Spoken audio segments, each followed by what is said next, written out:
ฮัลโหลเฮ้ยอยู่บ้านนี่ละมีอย่างก็อยากกินข้าวเหนียวบักม่วงโอ้ยเห็นเขากินก็อยากกินเนาะเจ้าก็ได้เนาะสิไปหาซื้อใส่ระบาดนี่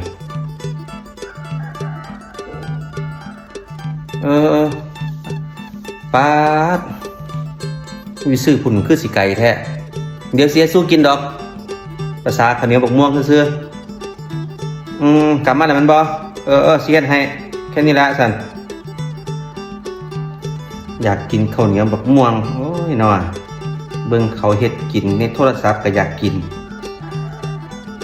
พอดีบักม่วงเขาก็มีตัวนี้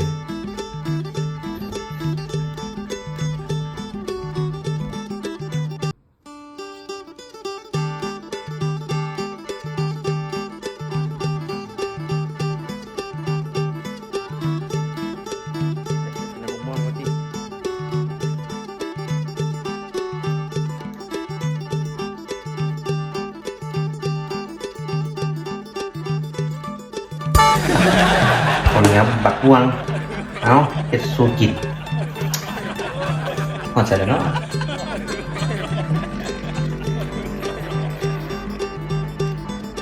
ใส่ตู้เย็นใบถาก็ได้